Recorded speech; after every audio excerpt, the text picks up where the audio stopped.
All of his co-workers were gone. What could it mean? Stanley decided to go to the meeting room. Perhaps he had simply... The good old bucket. Just Stanley and the bucket. Off on another thrilling adventure together. Stanley clutched the bucket tightly to his chest and entered the door on his left.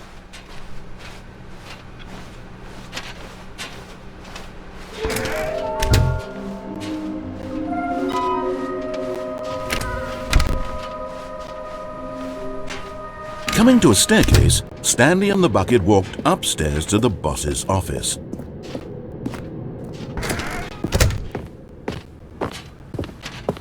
Stepping into his manager's office, Stanley was once again stunned to discover not an indication of any human life.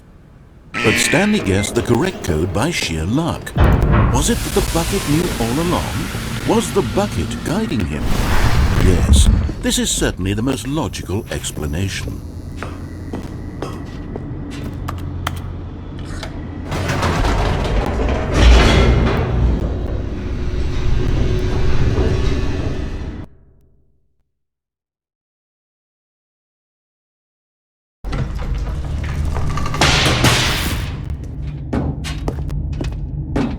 Stanley and the bucket walked straight ahead through the large door that read, Mind Control Facility. Although this passageway had the word escape written on it, the truth was that at the end of this hall, Stanley and the bucket would both meet a violent death.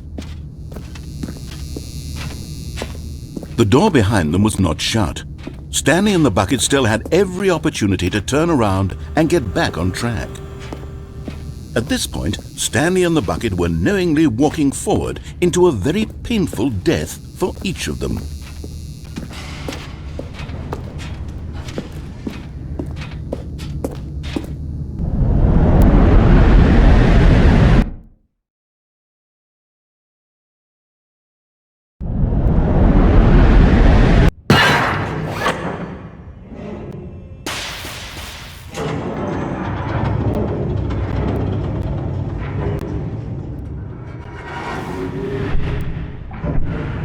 As the machine whirred into motion and Stanley and the bucket inched closer to their demise, Stanley reflected on how meaningless the bucket's warmth and comfort had turned out to be. To be sure, it puts the mind and the soul at ease to embrace the bucket, but what use is a sense of ease when you're about to be crushed to death? This is what Stanley thought to himself, and he sort of kicked himself for wasting so much time carrying a bucket everywhere. Farewell, Stanley.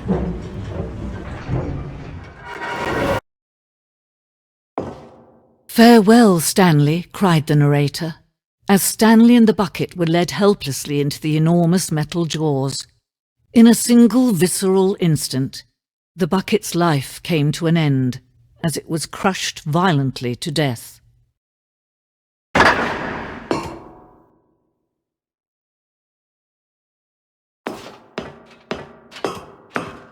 It was a shame, the death of such a magnificent bucket. It's true that all buckets are radiant in their own way, but this one stood above the rest. It was a glorious bucket to behold.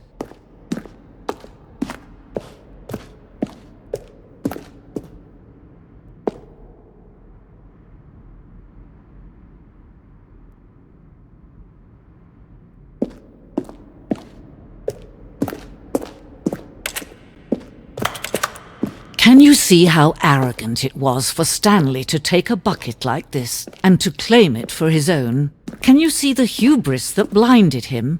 Can you see that the bucket is far more noble than Stanley will ever be in his short life?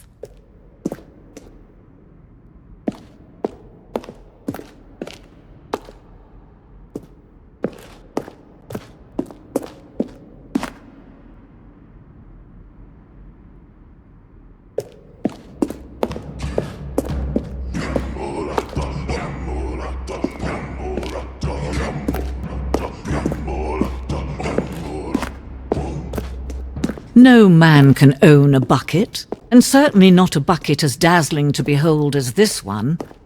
It is man who should kneel before the bucket.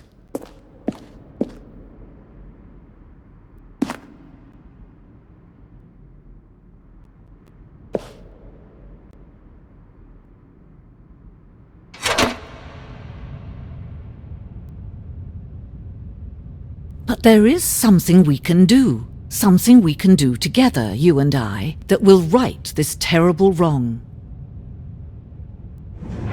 Let Stanley die. Let him be crushed by the machine. Don't reset the game. Don't give him another opportunity to run off with another beautiful bucket.